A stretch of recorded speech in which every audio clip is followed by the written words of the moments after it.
Welcome, Bill Gates. Thank you. All right, it's great to have you here, Bill. You know, we had a TED conversation about 3 months ago about this pandemic.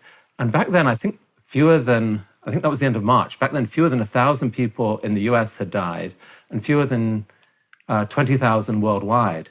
I mean, the numbers now are like 128,000 dead in the US and more than 500,000 worldwide in 3 months. In 3 months. What is your diagnosis of what is possible for the rest of this year? You look at a lot of models. What do you think best and worst case scenarios might be? Well, the range of scenarios, sadly, is quite large, including that as we get into the fall, we could have death rates that rival the worst of what we had in the April time period. And if you get a lot of young people infected, eventually they will infect old people again. And so you'll get into the nursing homes, the homeless shelters, the places where we've had a lot of our deaths. The innovation track, which probably we'll touch on, diagnostics, therapeutics, vaccines, there's good progress there, but nothing that would fundamentally alter the fact that this fall in the United States could be quite bad. And that's worse than I would have expected a month ago. The degree to which we're back at high mobility, not wearing masks, and now the virus actually has gotten into a lot of cities that it hadn't been in before in a significant way. So it's going to be a challenge. There's no case where we'd get much below the current death rate, which is about 500 deaths a day. But there's a significant risk we'd go back up to the even 2,000 a day that we had before, because we don't have the distancing, the behavior change to the degree that we had in April and May. And we know this virus is somewhat seasonal, so that the force of infection, both through temperature, humidity, more time indoors, will be worse as we get into the fall. So there are scenarios where in the US, like if you extrapolate those numbers forward, we end up with more than 250,000 deaths per chance, even this year, if we're not careful. And worldwide, I guess the death toll could, by the end of the year, be well into the millions with an S. Is there evidence that the hotter temperatures of the summer actually have been helping us? They're not absolutely sure, but certainly the HME model definitely wanted to use the season, including temperature and humidity, to try and explain why May wasn't worse than it was. And so as we came out and the mobility numbers got higher, the models expected more infections and deaths to come out of that. And the model kept wanting to say, but I need to use this seasonality to match why May wasn't worse, why June wasn't worse than it was. And, so and we see in the Southern Hemisphere, Brazil, which is the opposite season, all of South America is having a huge epidemic. South Africa's having a very fast-growing epidemic. Fortunately, Australia and New Zealand, the last countries in the Southern Hemisphere, are at really tiny case counts. And so although they have to keep knocking it down, they're talking about, oh, we have 10 cases, that's a big deal, let's go get rid of that. So they're one of these amazing countries that got the numbers so low that test, quarantine, and trace is working to keep them at very near zero. Aided perhaps a bit by being easier to isolate and by less density, less population density, but nonetheless, smart policies down there. Yeah, everything is so exponential that a little bit of good work goes a long ways. It's not a linear game. Contact tracing, if you have the number of cases we have in the US, it's super important to do, but it won't get you back down to zero. It'll help you be down, but it's too overwhelming. Okay, so in May and June in the US, the numbers were actually slightly better than some of the models predicted, and it's hypothesized that that might be partly because of the warmer weather. Now, we're seeing really, would you describe it as really quite alarming upticks in case rates in the US? That's right. It's in, say, the New York area, the cases continue to go down somewhat. But in other parts of the country, primarily the South right now, you have increases that are offsetting that. And you have testing positive rates in young people that are actually higher than what we saw even in some of the tougher areas. And so clearly younger people have come out of mobility more than older people have increased their mobility. So the age structure is right now very young, but because of multi-generational households, people who work in nursing care homes, unfortunately, that will work its way back, both the time lag and the transmission back up into the elderly will start to push the death rate back up, which is down, way down from 2,000 to around 500 right now. And is that partly because there's a 3-week lag between case numbers and fatality numbers? And also perhaps partly because there have been some effective interventions and we're actually seeing a possibility that the overall fatality rate is actually falling a bit now that we've gained some extra knowledge? Yeah, certainly your fatality rate is always lower when you're not overloaded. And so Italy, when they were overloaded, Spain, even New York at the start, certainly China, there you weren't even able to provide the basics, the oxygen and things. A study that our foundation funded in the UK has found the only thing other than remdesivir that is a proven therapeutic, which is the dexamethasone, that for serious patients is about a 20% death reduction. And there's still quite a pipeline of those things. Hydroxychloroquine never established positive data, so that's pretty much done. There's still a few trials ongoing, but the list of things being tried, including eventually the monoclonal antibodies, we will have some additional tools for the fall. And so you always have, when you talk about death rates, the good news is some innovation we already have, and we'll have more even in the fall. We should start to have monoclonal antibodies, which is the single therapeutic that I'm most excited about. I'll actually ask you to tell me a bit more about that in one sec, but it's just putting the pieces together on death rates. So in a well-functioning health system, so take the US when places aren't overcrowded, what do you think the current fatality numbers are approximately going forward, like as a percentage of total cases? Are we below 1% perhaps? If you found every case, yes, you're well below 1%. People argue 0.4, 0.5. By the time you bring in the never symptomatics, it probably is below 0.5. And, that's good news. This disease could have been a 5% disease. The transmission dynamics of this disease are more difficult than even the experts predicted. The amount of pre-symptomatic and never symptomatic spread, and the fact that it's not coughing, where you would kind of notice, hey, I'm coughing. Most respiratory diseases make you cough.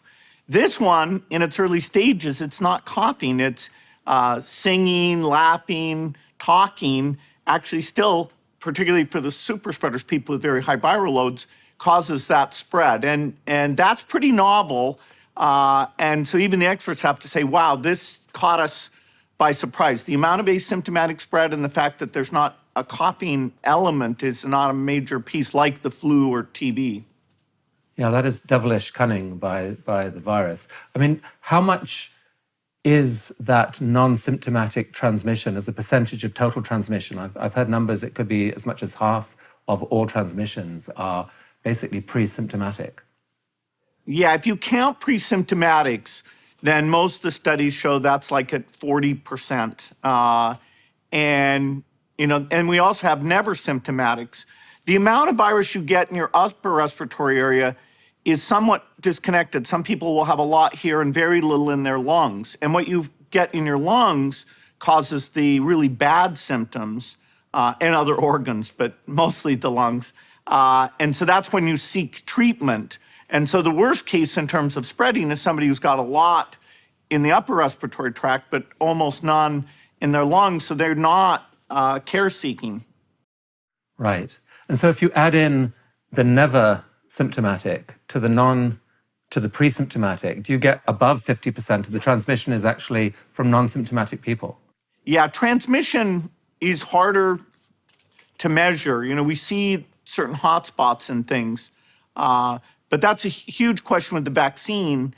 Will it, besides not avoiding you getting sick, which is what the trial will test, will it also stop you from being a transmitter? So that vaccine is such an important question. Let's come on to that. But before we go there, any other surprises in the last couple of months that we've learned about this virus that really impact how we should respond to it? We're still not able to characterize who the super spreaders are in terms of what that profile is. And we may never, that may just be quite random. If you could identify them, they're responsible for the majority of transmission, a few people who have very high viral loads. But sadly, we haven't figured that out. This mode of transmission, if you're in a room and nobody talks, there's way less transmission. That's partly why, although planes can transmit, it's less than you would expect just in terms of time proximity measures, because unlike, say, a choir or a restaurant, you're not exhaling in loud talking quite as much as in other indoor environments. What do you think about the ethics of someone who would go on a plane and refuse to wear a mask? If they own the plane, that would be fine. If there's other people on the plane, that would be endangering those other people. Early on in the pandemic, the WHO did not advise that people wear masks. They were worried about taking them away from frontline medical providers. Was that, in retrospect, was that a terrible mistake that they made? Yes. All the experts feel bad that the value of masks, which ties back somewhat to the asymptomatics. If people were very symptomatic, like an Ebola, then you know it and you isolate. And so you don't have a need for a mask-like thing. The value of masks, the fact that the medical masks was different supply chain than the normal masks, the fact you could scale up the normal mask so well, the fact that it would stop that pre-symptomatic, never symptomatic transmission, it's a mistake. But it's not a conspiracy. It's right. Something that we now know more. And even now, our error bars on the benefit of masks are higher than we'd like to admit, but it's a significant benefit. All right, I'm going to come in with some questions from the community. Just pull them up there. Jim Pitofsky, do you think reopening efforts in the US have been premature? And if so, how far should the US go to responsibly confront this pandemic?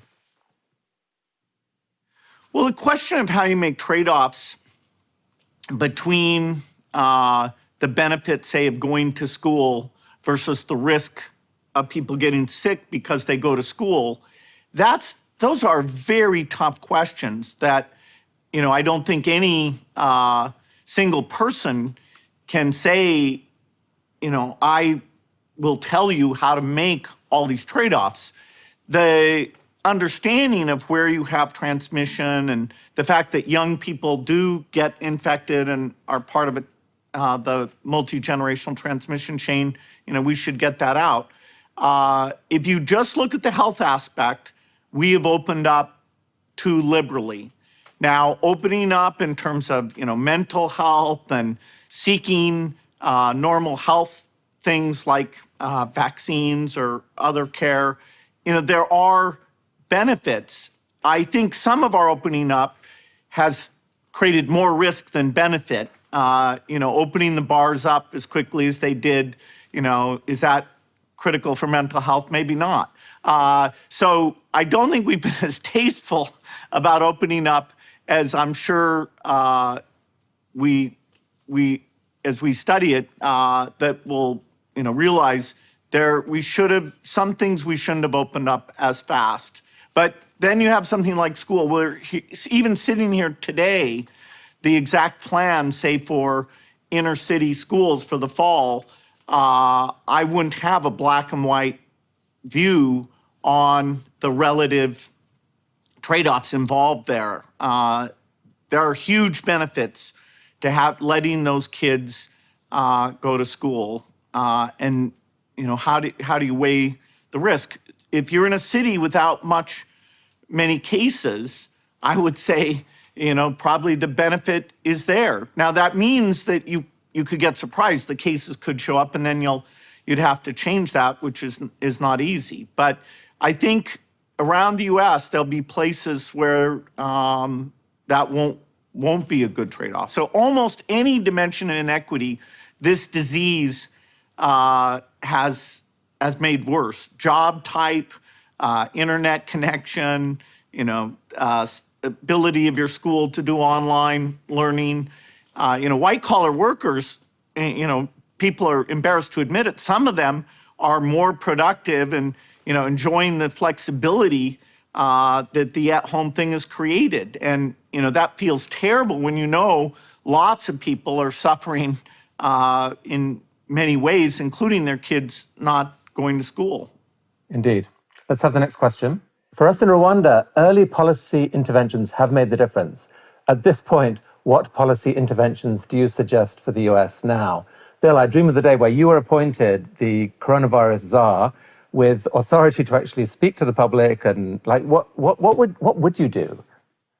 Well, the innovation tools are where I and the foundation broadly has the most expertise. Clearly some of the policies on opening up have been too generous, but I think everybody could engage in that. We need leadership in terms of admitting that we've still got a huge problem here, and not turning that into almost a political thing of, isn't it brilliant what we did? No, it's not brilliant, but there's many people, including the experts, who didn't. There's a lot they didn't understand, and everybody wishes a week earlier, whatever action they took, they'd taken that a week earlier. The innovation tools, that's where the foundations work on antibodies, vaccines. We have deep expertise, and it's outside of the private sector. And so we have kind of a neutral ability to work with all the governments and the companies to pick, particularly when you're doing break-even products, which one should get the resources. There's no market signal for that.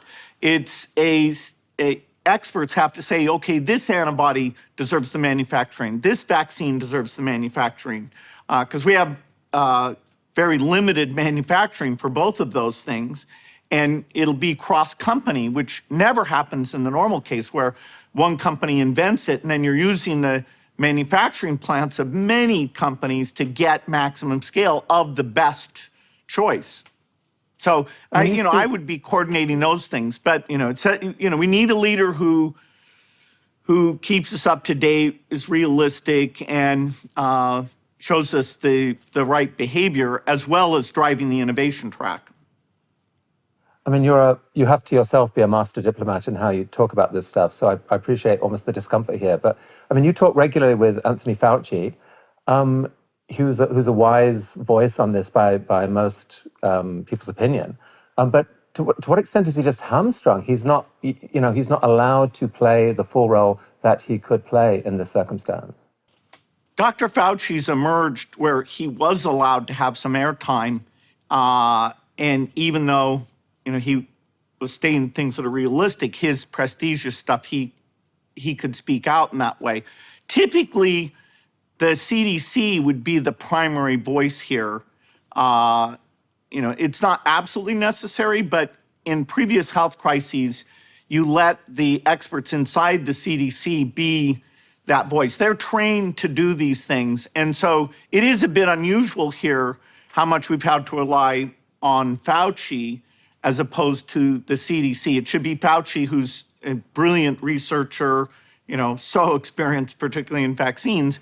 In some ways, he's become taking the broad advice that's the epidemiology advice and explaining it in the right way, where he'll admit, okay, we may have a rebound here, and this is why we need to behave that way. But it's fantastic that his voice has been allowed to come through. Sometimes. Let's have the next question. Nina Gregory, how are you and your foundation addressing the ethical questions about which countries get the vaccine first, assuming you find one? And maybe, Bill, use this as a moment to just talk about where the quest for the vaccine is and what are just some of the key things we should all be thinking about as we track the news on this. There's 3 vaccines that are, if they work, are the earliest. The Moderna, which unfortunately won't scale very easily. So if that works, it'll be mostly a US targeted thing. Then you have the AstraZeneca, which comes from Oxford, and the Johnson & Johnson. Those are the 3 early ones. And we have animal data that it looks potentially good, but not definitive, particularly will it work in the elderly? And we'll have human data over the next several months. Those 3 will be gated by the safety and efficacy trial. That is, we'll be able to manufacture those, although not as much as we want. We'll be able to manufacture those before the end of the year. Whether the phase 3 will succeed and whether it'll complete before the end of the year, I wouldn't be that optimistic about. Phase 3 is where you need to really look at all the safety profile and efficacy, but those will get started. And then there's 4 or 5 vaccines that use different approaches that are maybe 3 or 4 months behind that. Novavax, Sanofi, Merck. And so we're funding factory capacity for a lot of these. Some complex negotiations are taking place right now on this to get factories that will be dedicated to the countries, the poorer countries. It's called low and middle income. And the very scalable constructs that include AstraZeneca and Johnson & Johnson will focus on those, the ones that are inexpensive and you can build a single factory to make 600 million doses. So a number of the vaccine constructs are potential. I don't see anything before the end of the year. That's really the best case. And it's down to a few constructs now, which, typically you have high failure rates. Bill, is it the case that if you and your foundation weren't in the picture here, that the market dynamics would likely lead to a situation where as soon as a promising vaccine candidate emerged, the richer countries would basically snap up, gobble up all available initial supply? It just takes a while to manufacture these, and there would be nothing for the poorer countries. But that what effectively you're doing by giving manufacturing guarantees and capability to some of these candidates, you're making it possible that at least some of the early vaccine units will go to poorer countries. Is that correct? Yeah, well, it's not just us, but yes, we're in the central role there, along with the group we created called CEPI, Coalition for Epidemic Preparedness, and the European leaders agree with this. Now, we have the expertise to look at each of the constructs and say, okay, where is there a factory in the world that has capacity that can build that? Which one should we put the early money into? What should the milestones be where we'll shift the money over to a different one? Because the kind of private sector people who really understand that stuff, some of them work for us, and we're a trusted party on these things.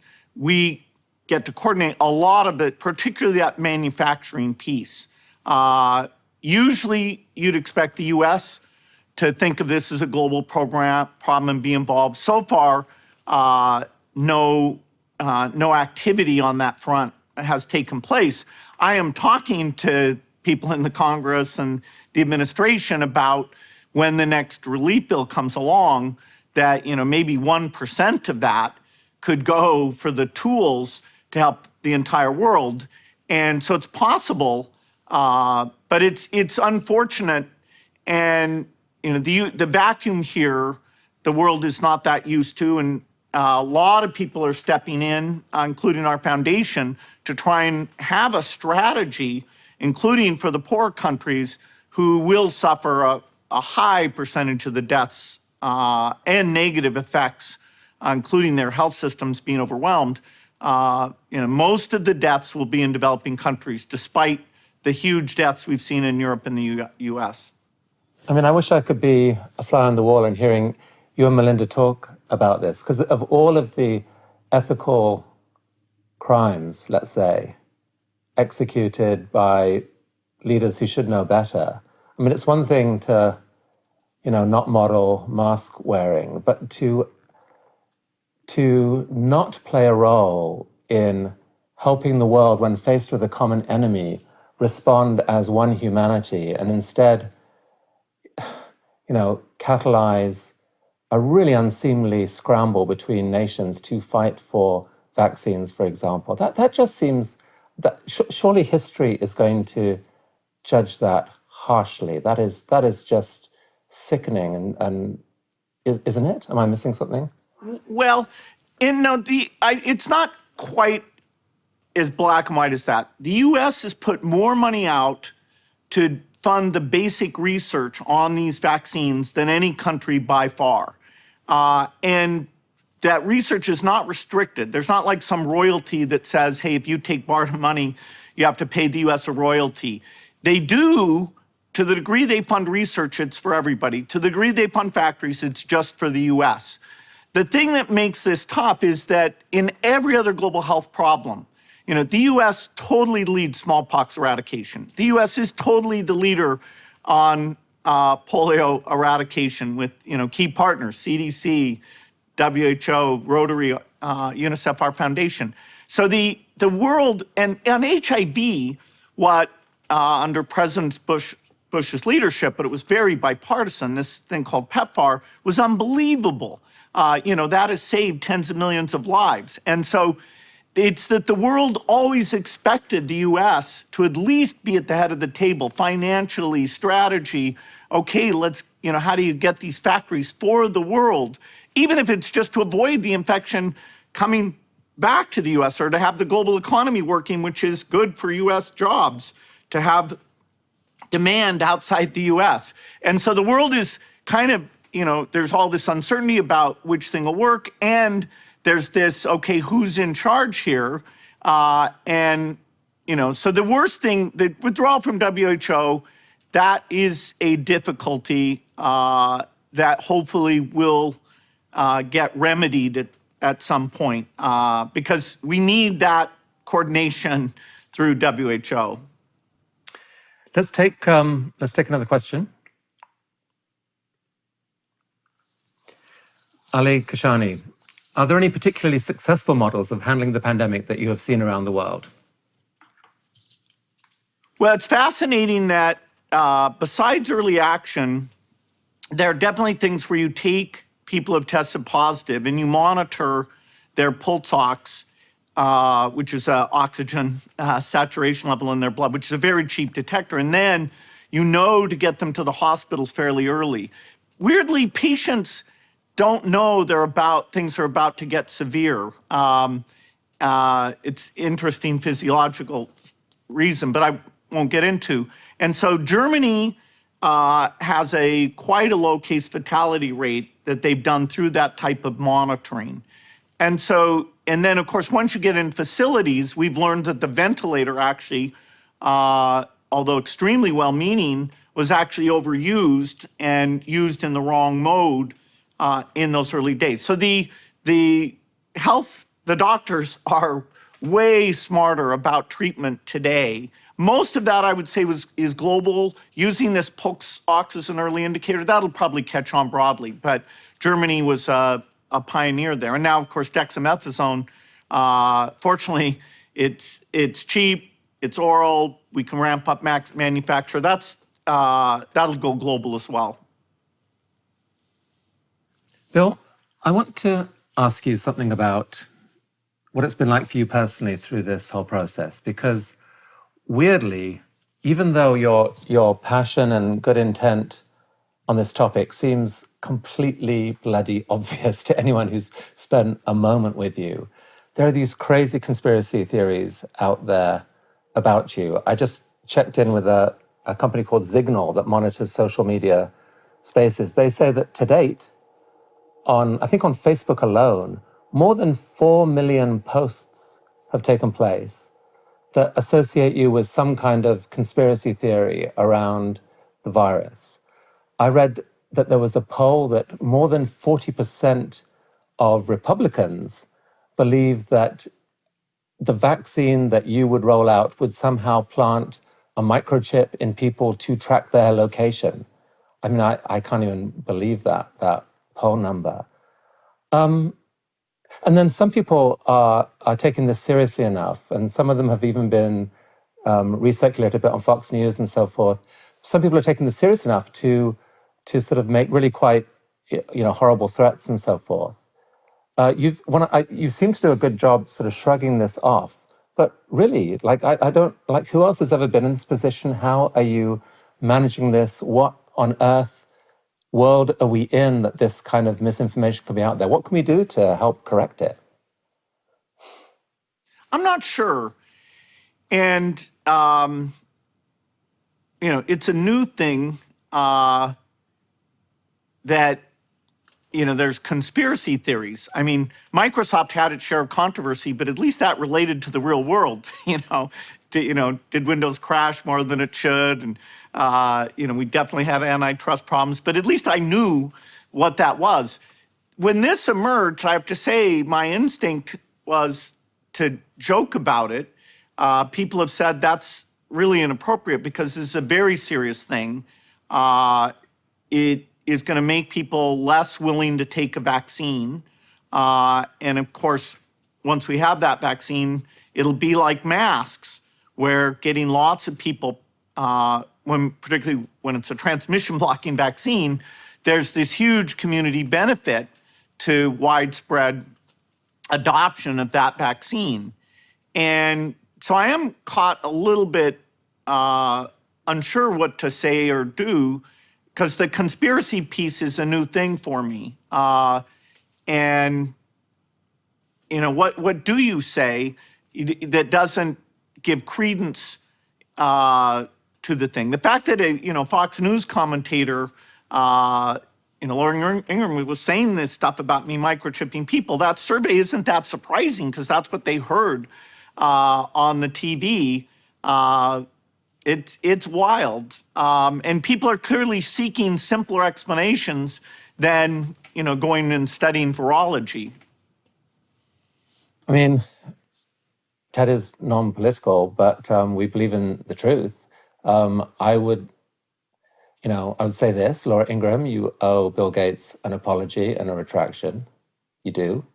And anyone who's watching this, who thinks for a minute that this man is involved in some kind of conspiracy, you want your head examining. You are crazy. Enough of us know Bill over many years and have seen the passion and engagement in this to know that you are crazy. So get over it. And let's look at the actual problem of solving this pandemic, honestly. If anyone on the chat here has a suggestion, a positive suggestion for how do you get rid of conspiracies? Because they feed on each other. Now, I would say that because I'm part of the conspiracy or whatever. How do we get back to a world where information can be trusted? We have to do better on it. Are there any other questions out there from the community?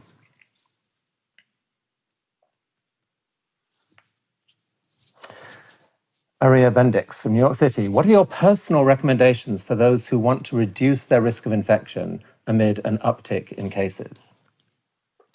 Well, it's great if you have a job that you can stay at your house and do it through digital meetings, and even some of your social activities. I do video calls with lots of friends.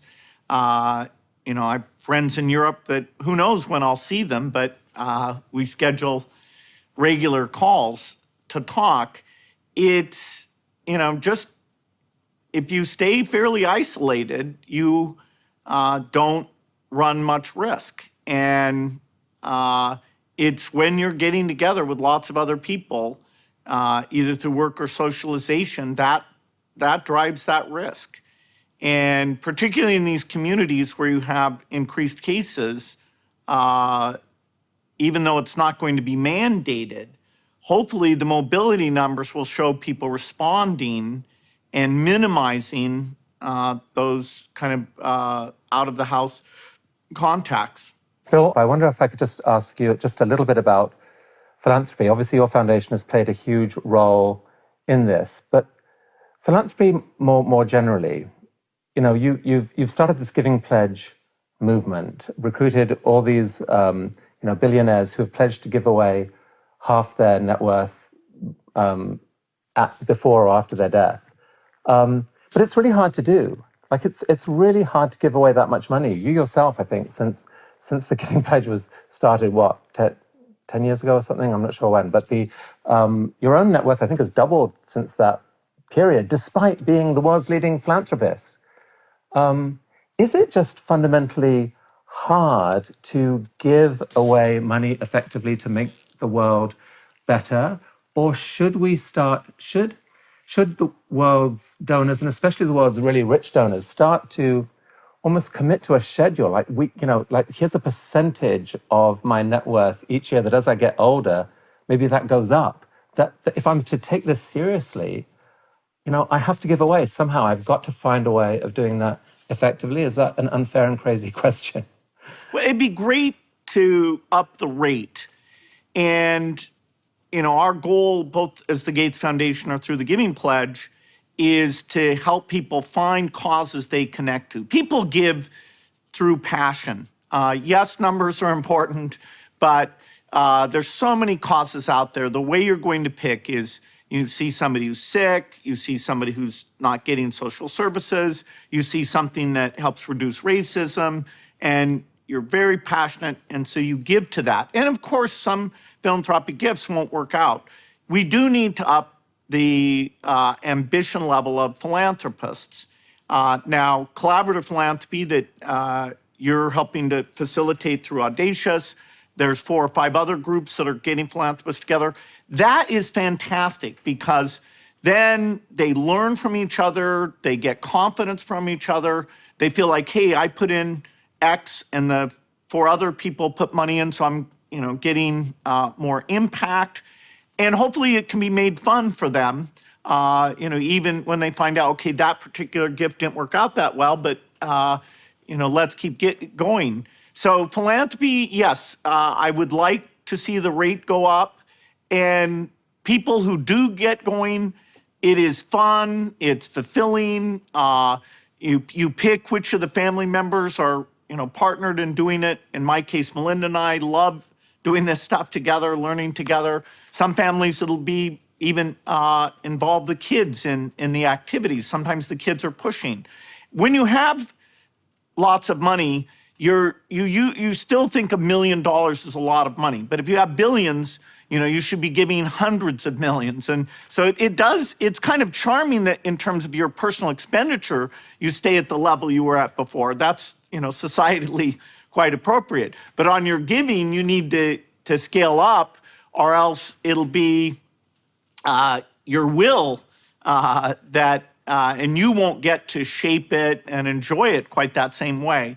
And so we don't want to mandate it, but yes, both you and I want to inspire philanthropists to see that passion, to see those opportunities significantly faster than in the past, because whether it's race or disease or all the other social ills, the innovation of what philanthropy can go to and do quickly, that if it works, government can come in behind it and scale it up. God knows we need solutions. We need that kind of hope and progress that, expectations are high that will solve very tough problems.